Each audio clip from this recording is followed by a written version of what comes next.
Yes? Okay, good. It's good to see you all. Is everybody awake?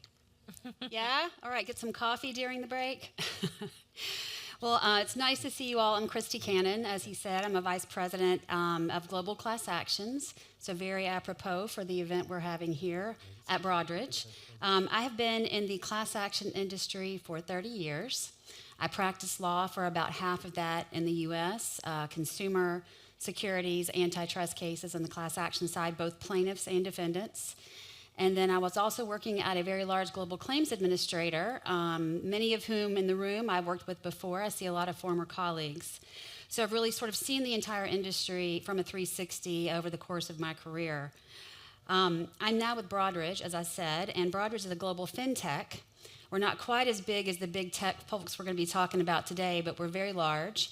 And we basically serve as the back office, middle office, and investor communications arm for most of the world's financial markets and financial firms. One part of our business is global class action asset recovery. And what we do there is we file claims in settlement programs on behalf of about 1,000 clients around the world, asset managers, asset owners, broker-dealers, global custodians. So I have not had a lot of experience with data breach cases or with some of the more recent cases from a litigation standpoint against big tech, but we have a great panel here who knows all about them. As you know, they've come up several times today in other panels, lots of different overlap on issues of societal interest, ESG, merits, liability, defenses, damages, all of those things are things we're going to try to touch on today. We're very cognizant that we can't cover everything. We would like to. Certainly, it's a very big topic. So we're going to try to really focus on what we think will be the most meaningful to you all. I'd like to ask the panelists to please introduce yourselves, if you would. Sure, I can start. Can everyone hear me? Yes? Great. Well, hopefully we can make it very interesting for everyone. I'm sure that water looks tempting, all of those boats out there. Wonderful weather helps as well. But let me tell you about me. So I'm Yana Hart, partner at Clarkson. Yesterday you met our managing partner, Ryan Clarkson, and that was a very interesting panel. Our firm is a public interest firm. We have about 32 lawyers, and we litigate class actions and mass actions across diverse areas of law. I oversee privacy and AI litigation. My partner, Bahar Sadefi, is over there. She oversees false advertising, environmental claims, ESG claims as well on a class action basis. Next to her, actually, Tracy Cowan, and she litigates sexual assault practice, and she oversees also fertility negligence. Very interesting and certainly moving cases that we litigate. I can't help myself, but since we have other partners here, I'll introduce them as well. We have Glenn Dennis sitting in front row, and he oversees wage and hour, employment, appeals practice. So we didn't bring other partners, otherwise we would take up the whole panel discussing them. But we love what we do, and class actions and mass actions are our passion. For me, my passion is privacy, and the reason why is because many companies, especially big tech, have realized years ago that we are the commodity. It's our information, it's our works, it's our behavior online that makes them most profitable. They trade on you, on your children, on your friends. They use your works to be able to develop their products. They use your interests to be able to know exactly what they need to sell you or how they need to target you. So all of your activity online or on your phones is being monitored constantly. And if you think about it, everything you do, it's all out there. You can't stop it. Your voice is already out there. And it's pretty easy to use that, not just by scammers, but companies like Facebook or Google or Microsoft to develop the new products. And that's where the AI, that's why we have AI now. We will talk about some of the interesting cases that we do, but I'm personally very passionate about this, and hopefully you will be by the end of this panel. Hi, my name is John Yanchunis. I'm a partner at the law firm of Morgan Morgan. We have approximately 1,100 lawyers dedicated to the advocacy of consumer rights, mainly personal injury litigation throughout the United States. I head the consumer class action practice, and my relevancy here on the stage is I filed the first, at least for me, and I think the first one, data privacy class action in 1999 against a company called DoubleClick, which used to place cookies on hard drives and then later became a part of Google. And since that time, I've been lead, co-lead, or on the executive committee of almost every large data breach case in the United States, including In re Yahoo, which affected approximately 2.1 billion consumers around the world. We settled that on behalf of a US-based class of over 200 million individuals and an Israeli class of approximately 260,000. The reason we were able to settle a class for Israelis is because of the terms of service allowed anyone who used Yahoo in Israel to use California law in connection with their rights. And of course, Israel recognizes a judgment in the US, entered in the US in Israel. Hello, I'm Mary Frantz, and I am not an attorney, just to start off with. I am one of the experts that's hired in a lot of these data breach cases, and by nature, I am an IT person. I also have been involved in the origination of big data and AI and the mining of that data for about 30 years before it was ever even termed AI. Have vast experience being chief information security officers, chief technology officers of some of the very companies that are now on the other side of that data breach conundrum. And for the past 14 years or greater, I have been part of a company called the Enterprise Knowledge Partners, which is now part of Cybernaris, and we focus exclusively on cybersecurity. Being an expert in data breach cases is kind of a small part of our business. We actually attack companies for pay. We do something called red teaming to show them how threat actors could actually get into their organization. We have a large digital forensics organization as well as threat intelligence. And we also work with the Department of Defense on different types of certifications in order to ensure that the supply chain to the U.S. Department of Defense is secure. And then finally, in the last couple years, we also do FDA compliance. So we perform the cybersecurity hardening and testing of FDA devices and what's known as CFMEA, or the cybersecurity FEMA compliance for medical devices that connect to the internet or any type of IoT medical device that needs certification. Okay, so you can see who the experts are here, and they're here to talk about big tech and the cases against big tech, but they're also here to answer your questions. So we want to encourage questions during the presentation, during the conversation. Don't feel like you have to wait till the end if something seems interesting to you. Just to kick it off, in general, these big tech cases we're talking about do generally reflect broader societal issues like privacy, competition, transparency, labor rights, and corporate responsibility. We've talked a little bit already about things like AI and privacy and data security, and we're going to focus mostly today on those kinds of cases. But just to be clear, there are cases against big tech that have been brought in the United States based on other theories like antitrust and anti-competition activity, Securities claims, we've heard those mentioned a few times today. That's where my firm really focuses, which is allegations that tech companies provided false or misleading information for investors in the purchase of a stock. So certainly securities, antitrust, employee rights and labor practices against big tech as well. I'm thinking, I know there were several recent settlements with Google over wage disputes, gender pay gaps, et cetera. Environmental and ethical concerns. In this one, I'm thinking particularly of the case against Apple and several other defendants, including Google, Microsoft, Dell, regarding alleged human rights abuses in the cobalt mining in the Congo, Democratic Republic of the Congo. Environmental and ethical concerns there that can really come into play against some of these big tech companies.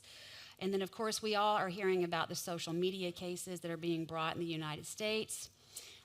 Really based around that theory of public nuisance that became prevalent during the opioid litigation, which I know we also followed as well. So there are lots of different theories and different types of cases that are being brought against the big tech companies, but these are all big cases with millions of impacted class members and lots of dollars tied to them and headline defendants. So the case implications here are huge.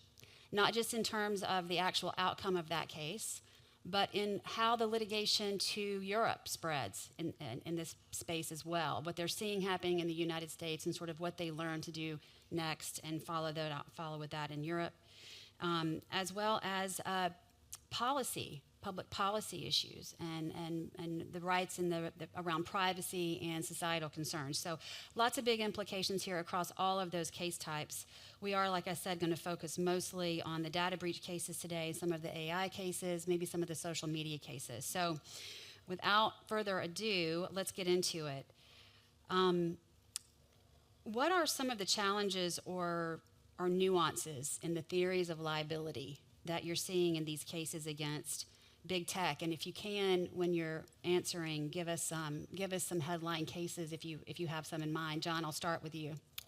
So in my career, I started out doing a lot of data misuse cases. Those were double-click. And then probably about 12 years ago, we started seeing the rise of data breach litigation, criminals understanding the value of information targeting companies that gathered it, stored it, housed it. And now we're seeing not only a proliferation of continued data breach cases, but also data misuse. So one of the things unique perhaps to this conference is we've provided in Dropbox, Rachel will give you the idea how to get access to that, a lot of the motions and orders that have arisen in a lot of the cases. For instance, in the Capital One data breach case, which affected 98 million consumers who had filed credit card applications. Capital One is the third or fourth largest bank in the country.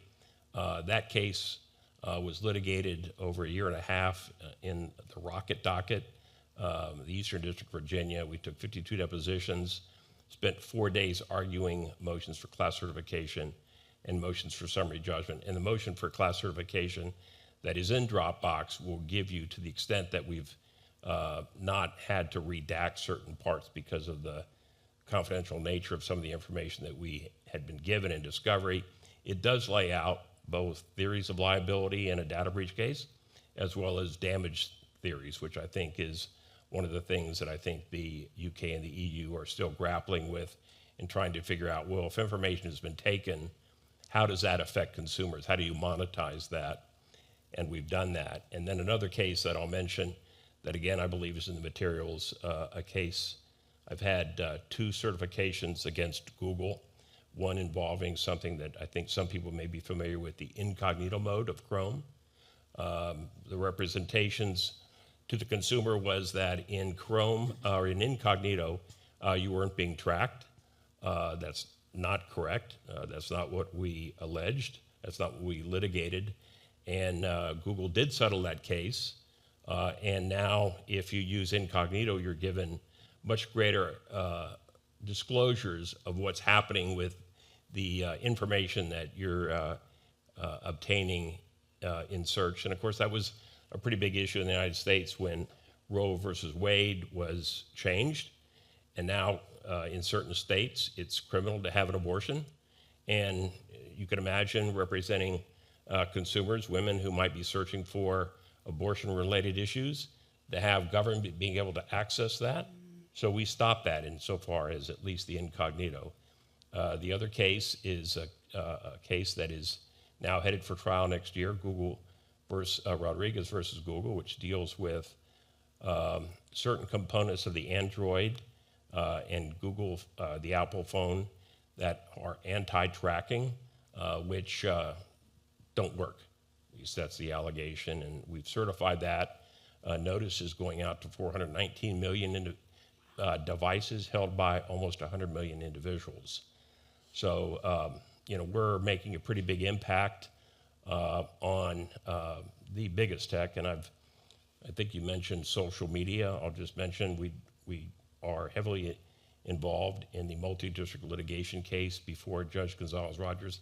If I haven't posted the materials, I'll certainly do that. We won about 45 days ago a significant order from Judge Gonzalez-Rogers in connection with her finding viable theories of liability against big tech for the way it caused certain harms to youth who were using the social media and became addictive through the way in which certain algorithms modify behavior.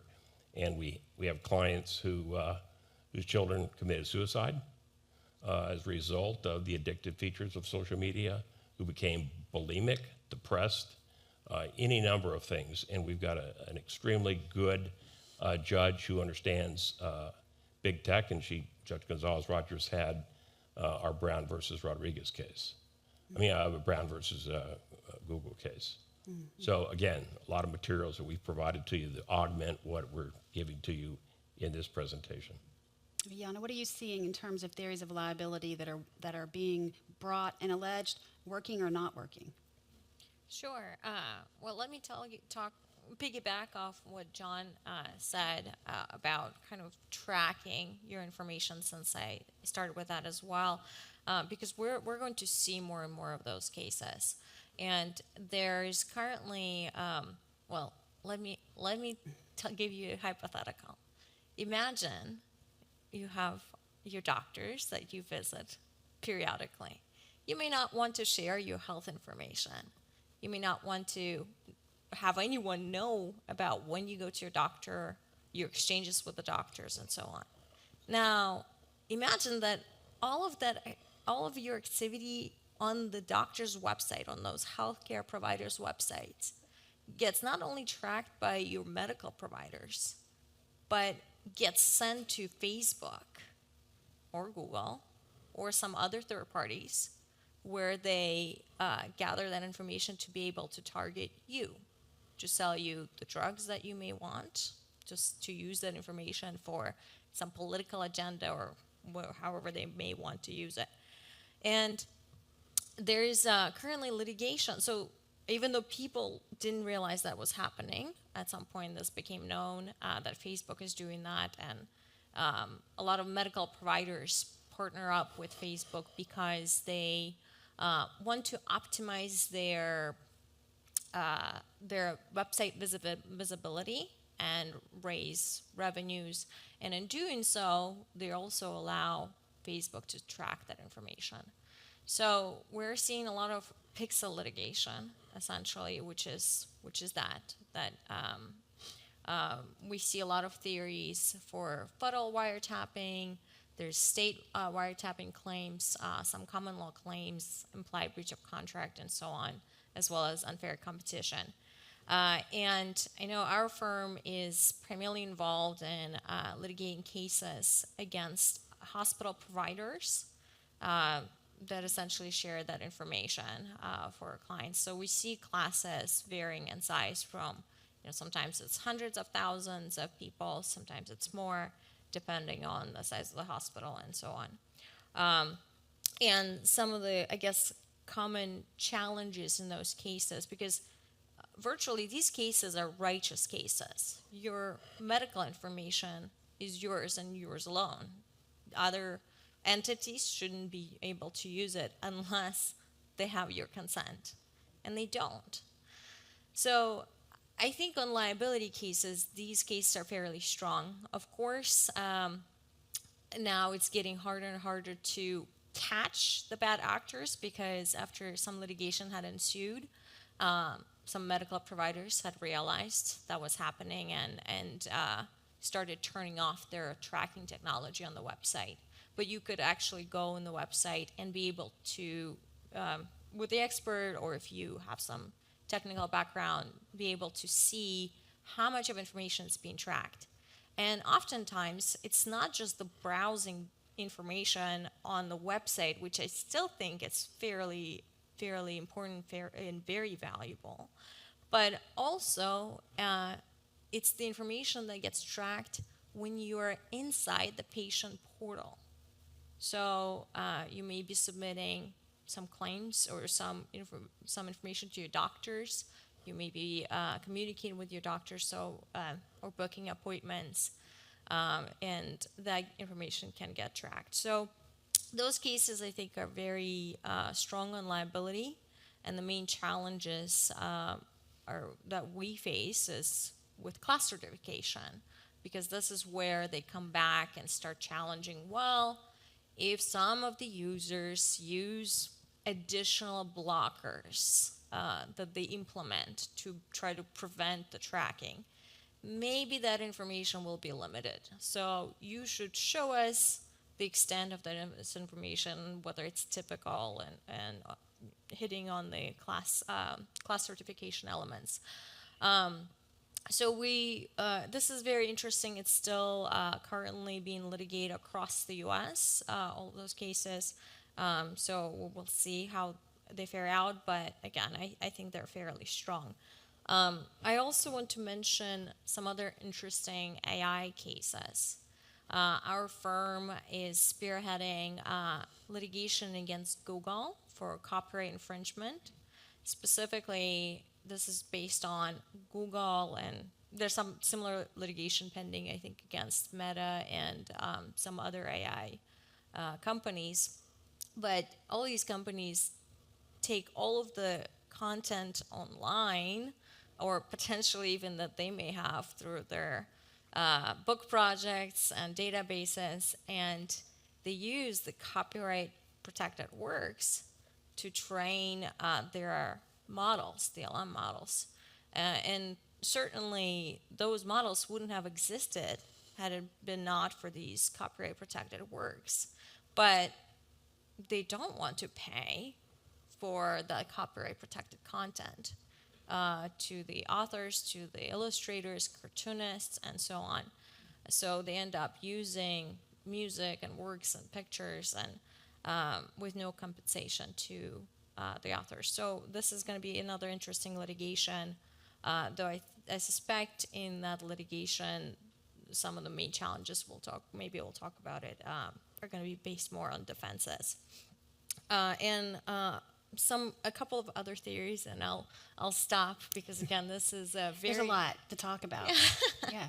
Yeah, there's definitely a lot. But we also have litigation against Match.com, based kind of like on addiction theories, because you see this dating app that's meant to be deleted, and it really, instead of being designed to be deleted, it gets you addicted to essentially use it over and over. So we see that our clients end up, instead of using this to find your match and moving on, they end up being addicted, because that's how the company make money, just based on the subscription, that kind of endless. I can keep going, but... Let me just throw something in there. So one of the things in your question, the United States was formed, based upon common law, with one exception. In Louisiana, it's civil law. And one of the things that we've been grappling with is applying 21st century concepts of both technology and the concept of privacy. And we're using common law, which was hardened back several hundred years ago, the concept of privacy in the United States as a right was created in the 19th century. So in large measure, we're taking claims that were not designed for the types of applications that we're doing today and trying to convince judges those should fly. There are some statutes that, again, were created for reasons other than to protect consumers from the types of harms that we're litigating. And other than the states of California, New York, Illinois, most states in the United States don't have these statutory-based claims. In other words, we don't have the statutory regime that allows regulators in the EU and the UK to enforce consumer privacy rights. So we're having to kind of fit a foot in a shoe that doesn't necessarily always fit. And there's pending in Congress, whether or not it gets out of Congress in this next regime, where a bipartisan group came together to kind of federalize a right to privacy claim. But again, that has been pending for about a year and a half. It never moved very far. And in the United States, one of the things we talked about is the American lawyer remains the regulator through the litigation that we file.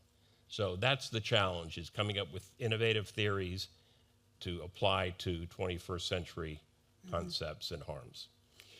Yeah, that concept of the attorney as a sort of private attorney general, if you will, is something that throughout my career I've always heard in the securities context, right? That where there is a wrong, it's important to empower the attorney bar to really come and try to right that wrong. And I think this is another really good example of that, where some of these societal interests we're talking about, whether it's transparency, privacy, what have you, you have to figure out a way to assert the claim in the context of a business and an industry that, frankly, most people don't understand how it works. It's very complicated.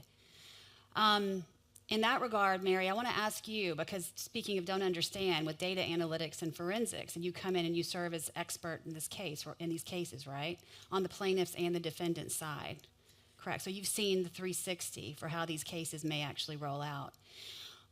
What are you seeing in terms of proving liability, whether you want to take it from the plaintiff's or the defendant's perspective, refuting liability, proving liability, in, say, a data breach case, where maybe the event took place 5 years before the case was actually brought and the event was made public? Is that something you can talk to us about? Well, yes. So we see it both from coming in to manage incidences where they find a breach. We also come in from investigating, sometimes for the defense, what was actually happening, what was being done, and what can be proven. And then on the plaintiff side, where they're helping the lawyers ask the questions, and then also determining where to gather the information, be it forensically or ask their experts to provide something. And the most important thing to understand is that there's a lot of three-letter acronyms being pushed around, and the whole complication. It's not that complicated if you can basically recreate the ecosystem or understand the environment in which you're working, and then you can kind of figure out where to take the data from. But as far as proving, one of the biggest issues we have on a data breach litigation is proving what was actually exfiltrated, and if it can be monetized, because we get a lot from the judges saying, well, did you find the data out there? Did you find it on the dark net? Did you find it being sold? You know, all that. And let's face it, these are criminals. So somebody stole a car from your garage, they're not selling it down the street and saying, hey, I got it from John's house, and here's the car. And then they go online and they say, I just sold it to Bill, you know, that sort of thing. That's not how it works. So this concept of proving the value of the data, proving whether the data is out there, is really has to understand what the threat actors' motivations are and how they're actually buying and selling the data, and then also to understand the value of this data is tremendous. I mean, they wouldn't be out there and going through this, and they wouldn't be gathering more and more people, particularly from other nation states, into this market if it wasn't so lucrative for them. because your data has a ton of value and it can be used in a variety of different ways. But trying to actually prove that and monetize it, going back to applying 19th century laws to 21st century technology and having that, apples to apples comparison isn't easy. But the bottom line, what we say is, listen, if somebody went in there and took it, it's valuable, obviously. All human data right now is valuable because it can be aggregated and disaggregated in ways that actually allow them to not only propagate more crime online, but also they can do a ton with that data. And the more breaches that happen and the more data they're able to gather, the more valuable it becomes. And what a lot of people don't understand is that these private AI engines are actually being developed by the threat actors, also using commercial technology and some homegrown technology from the technology they actually steal, to basically allow themselves to mine the data, practice disinformation, and produce all different types of criminal enterprises. So it's trying to convince the judges that, yes, it's out there, it's valuable, it's incredibly valuable. And also, when data is stolen and you have these leak sites from ransomware, often the leak sites are just the tip of the iceberg of what was actually stolen. And sometimes, if they're really smart, they will actually put false data out there on the leak site that was actually taken from a previous breach of the same company that they didn't know they had. And then what happens is the company that was breached and now they're being sued says that's immaterial now. So that has been a game that has been played recently and quite a bit. Wow, that's super scary. I think that thinking about how we all use our private information and where we share it, thinking about multiple data breaches, for example, where different pieces of your information are released at different times, but together can really create a full profile of you that can be used in really harmful ways. John, in the data breach cases that you're handling, usually the liability is admitted because there's typically this communication we all get that there's a breach that's occurred, right? So there's an admission that the event took place. So how does the liability piece come in, and what defenses are you sort of seeing being raised that are effective to confront that? So there's a massive multi-district litigation case in Boston called Move It. And this was a file share program that was connected to a couple thousand companies around the face of the earth. I think we've sued several hundred defendants in that case. But the claim was it was a zero-day vulnerability, which means no one allegedly knew about it or could detect it. The problem is that's only the first domino. Inevitably in litigation, I've always found multiple vulnerabilities that were left untouched but were otherwise discovered. Last week I was speaking at a conference called XyWave in New York, which was mainly for those individuals in the insurance industry. And in preparing this, because I spoke on the issue of human error in a data breach context, 74% of all data breaches result from human error.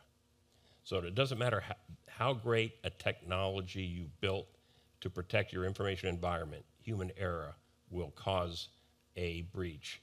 And typically, we do have to fight the issue of liability. I've just never had a problem establishing it, and in large part because of the expert to my left who has sat with me in depositions and helped me kind of become more educated, not to the level that Mary is. And that's been very helpful. But one of the things that I would say that is a defense, in part on liability, is, well, the claim, there's all these other breaches out there. How do you know that our breach caused the damage to the client in the class that you represent? Well, typically there's a temporal connection. After the breach has been announced, the people that come to us suffer some repercussion. So there's a time sequence. These people didn't suffer, or at least we won't represent them, if their injury occurred before the breach. It's after the breach. And then, for those of you who've heard me talk about this, I talk about the concept of concurrent causation. There's a 1949 Supreme Court case called Summers versus Tice, where two hunters, both with shotguns, are out in the woods looking to hunt an animal. And they see something, they both shoot at the same time. They hit an individual, and the individual files suit. So the hunters say, well, prove it's my buckshot that hit you. The court says, oh no, it's up to you hunters to prove that your buckshot did not hit the plaintiff. So Judge Lucy Coe, who's now in the Ninth Circuit Court of Appeals, in a case I was involved in, First Anthem, which was part of the Blue Cross Blue Shield network, applied the concept of concurrent causation in pushing the burden back on the defendant to say, prove that the harm caused to the plaintiff, or plaintiffs in that case, didn't result from your breach. I had her again in the Yahoo case that I mentioned earlier. She applied the same concept. So, that hasn't gone to the Supreme Court, but it is concurrent causation is alive and well in products liability. And as I said, has now been applied in the data privacy space. Okay. What about, continuing on this concept of damages and injury, how do you measure the damages or how much someone was injured in the data breach cases? Any of you that have thoughts on that, I'd love to hear it. Do you want to start? So I know in our cases, one of the main cause of actions that we often try to rely on end up being statutory damages and allow for statutory damages, like in data breaches that involve medical information. There's California Medical Information Privacy Act. And I mentioned pixel cases. Those are not necessarily data breach, but they're data misuse. But again, you can take advantage of that act, and there's federal and state wiretapping laws, specifically for states of California, and the federal wiretapping laws that allow for statutory damages. But I think for the most part, and I think John will talk about that a bit more, is you have to you can estimate the value of damages through the experts in several different ways. You can look at, for certain cases, not necessarily data breaches, that based on the profits that companies make through acquiring that data. There's concept of also data dividends. What's the actual value of that information? And of course, there's a value of the fact that your data is now out there. Aren't you entitled to identity theft? That would essentially protect you to a certain extent. But I'll pass the mic to John. Yeah, I'll talk about the last one. So that was a concept that you'll see articulated and argued in the motion for class certification available in Dropbox against Capital One. So that theory is based upon the fact that in the United States, one of the ways in which consumers can protect themselves from identity theft is buying identity theft protection. It's a product that you can purchase, and there's an annual subscription price, or it comes as a part of, say, a credit card that you may have at Bank of America. And what we do is we take the dates of birth of every member of the class, which I did in Capital One, 98 million people, and we apply the mortality tables through the use of an actuary, somebody who works within the insurance industry. So we're able to project for every member of the class how long they will live. We then take the price of that product and we run the price of that product out across the dates of birth, the remaining lives of every member of the class. Again, we did that for 98 million people. And then we use a discount rate to come up with a present day value. And that's our damage figure that we would argue to a jury. Now in Capital One, the law firm representing Capital One said, well, Mr. Yanchunis wants us to pay potentially $500 billion. That's more than the bank is worth. Well, we also modeled it at 20 years, 10 years, 5 years, 3 years. We'll let the jury decide what the amount of damages is. But in response to the argument, I argued to the presiding judge, Judge Tringa, Judge, if I were in here advocating $10,000 for one client, would anybody have any problem with that? No. The fact there's 98 million people whose information was taken, that's not my fault. That's Capital One's fault. So that's a measure of damage that we continue to argue. Another one that has been recognized by the 11th Circuit was a case against a chain of restaurants. My partner, Gene Martin, was lead counsel in that case. And the judge, judge who wrote the opinion at the mid-level appellate court, most conservative jurist in the country, and hates class litigation. However, upheld certification and found that the time spent by consumers to respond to a data breach is a cognizable measure or way to recognize damages.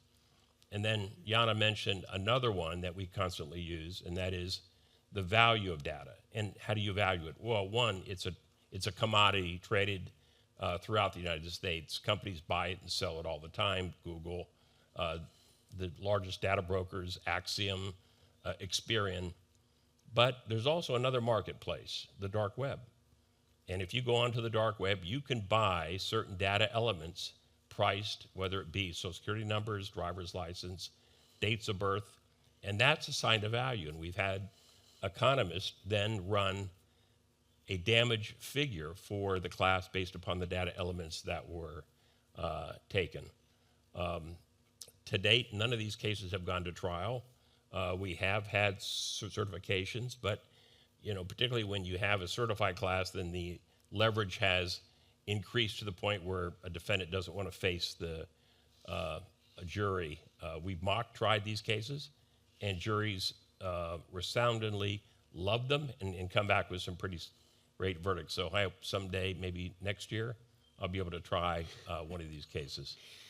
So you just mentioned the dark net. So Mary, how hard is it for judges to get judges to understand how data is actually used and what happens when it disappears into that dark net? Well, it's getting a little easier thanks to the judges reading the expert reports and understanding the life cycle of stolen information. But I think that what I liked about what John just said was they talk about the value of the data on the ClearNet and how much it's worth to businesses who sell your data to other organizations and then buy data in order to enhance their own marketing, because on the dark net you're dealing with criminals. It's sort of like buying a Gucci purse in Tijuana. You know it's either not real or it's been bought and sold, etc. So on the dark net, the value that by the time you see it show up in a market, that's like a flea market to most of these vendors. The data is most valuable before the company realizes they've been hit, because that means that your consumers haven't been notified, they're not paying attention, and also with all the breaches that are going on, they're only paying attention to the last one they were notified of anyways. So what happens is that data is often sold in private forums. So when we're on the dark net and we're doing threat intelligence, we'll see a comment that says, hey, I have insurance data that contains A, B, and C. Sometimes it's your CPT codes. Sometimes it's somebody's medical history. Sometimes it's just enough because they can buy and sell different pieces of it, but they want it in a private sale. So they'll tell you something like on a Tox channel or Telegram me, that sort of thing. And that is where that's actually how you preempt and you get threat intelligence, and then you call the company and you say, I think you've been hit because this is your data. There's no doubt about it. It's got, and a lot of times they sell the data very close to native. By the time you actually see it being sold in a market that's available, sometimes they even advertise it. Their favorite place has been Twitter or X in the past couple of years, because Twitter has removed most of their security controls to prevent that type of thing from happening in the last couple of years. But you can actually see that on the ClearNet because they want the largest market available. And at that time, they're really only selling it for $1, $2, sometimes $10 a record, that sort of thing. That's not nearly what it was worth beforehand, but you've got it sold, resold, sold, and resold. And that's usually the data that ends up in an expert report. But then you've got to caveat that and train the judge, okay, here's the life cycle of how that actually happens. The other thing that I just kind of want to point out is the attribution piece that it's already been touched on. They always want to know how do we know it came from us with all this other stuff going on? And quite frankly, you don't. But you also know that you can see the timing of when the breach is actually announced. And that's usually critical when you're doing threat intelligence in stolen information, because that's when you'll see a whole bunch of them want to get rid of, especially their lower value data. And that's when you actually start to see it on the market, because they know they're going to have to hold on to it for a year or two until that 1 year of default identity theft protection in the United States expires.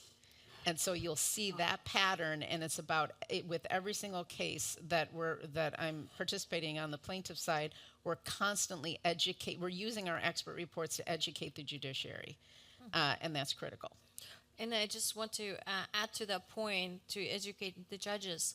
There's this misconception that we see sometimes, that the judges come up and they ask a question. Well, your data is not necessarily like your car or like your ring that you can just go and sell it. And your clients are not selling this, therefore it has no value. But that's not true, right? You may have a key to the house and just have value if somebody knows where you live. Absolutely, right? You may not want to sell it. You may not want to give somebody your PIN code. But again, all of that has value. And it seems that now, with more and more, with experts educating the judiciary, with lawyers educating the judiciary, and pointing to them, this is what's happening, that this data has so much value. I think there's much more leniency towards that, and the judges are becoming more and more open to various valuations of damages. Super interesting. I think we're actually already out of time, but does anyone have questions for the panel? We didn't even cover half of what we wanted to talk about. Lots to know, but you can find these guys at the reception here in just a little bit and ask them. I'm sure they would love to talk further about it. Yes? Okay. This is Sinan from Cornerstone Research London. I have one question. On these class actions you mentioned, is it possible that the breach happened? Yes, fine. Everyone admits the breach happened. Is it possible that the class is not harmed at all because, one, the data has no value in the market, or two, the consumers don't care? Or are we talking about something intrinsic? Because now data is personal, it's a personal infringement. By its nature, it's intrinsically infringed. So you need to give a compensation. Can I just say something really quick? Sure. As a threat intelligence expert, I can tell you that there is no data that has no value. Because even if the data was stolen from you before, the fact that it just got stolen again shows that it's fresh. And a lot of the markets will say fresh on the market thing, saying, I now have another copy to prove it's still valid, and then actually re-advertises that data on the market. And the dark net is the last place you want to be popular. So, and I'll leave it to... Yeah. So, the whole concept of value of data is, it does exist. Ever think about what Google, Meta, Twitter make? They make cars? Toasters? No. What they do is they generate money. Google, in the second quarter of 2024, made, I think, $85 billion. Selling toasters? No. Selling our data. Data has value, and I think perhaps in the EU and the UK, there is an uphill battle to convince jurists of the value of data, whether it be your name, your address, your date of birth, but it's all being monetized and sold over and over legitimately and by threat actors. And we could go on about how, again, I think data has been coined as the new oil. the currency of the 21st century, all of that is real. Right. Just to add to that, I guess the only challenge that sometimes we would see in courts where judges are, again, not necessarily educated on some of these issues, and they may not like a case if you bring, let's say, a hard drive gets stolen and it's fully encrypted and it's unclear how you can extract, or if the threat actor could extract that data. That's I think once it's stolen, it's going to happen. It's just a question of when. But I could see some of those cases have more challenges in pursuit. But yes, the data has value, and I mean, Facebook makes 90% of its revenues on just on ad revenues, on using all of your information, all of our information. It's fascinating. One thing I'll add, though, in terms of kind of change the paradigm for some people. The right to privacy is a human right. It's recognized by the United Nations, and most countries on the face of the earth are signatories to the recognition that the right to privacy is a human right. So the violation of that is a human right violation, and that ought to resonate with anybody that you argue this case before, whether it be data misuse or data privacy through a data breach. That's a pretty profound way to end the panel. And like I said, I know these guys would love to talk further if anyone wants to catch them at the reception afterward. But help me, join me in thanking our U.S. panel before we move into the international side.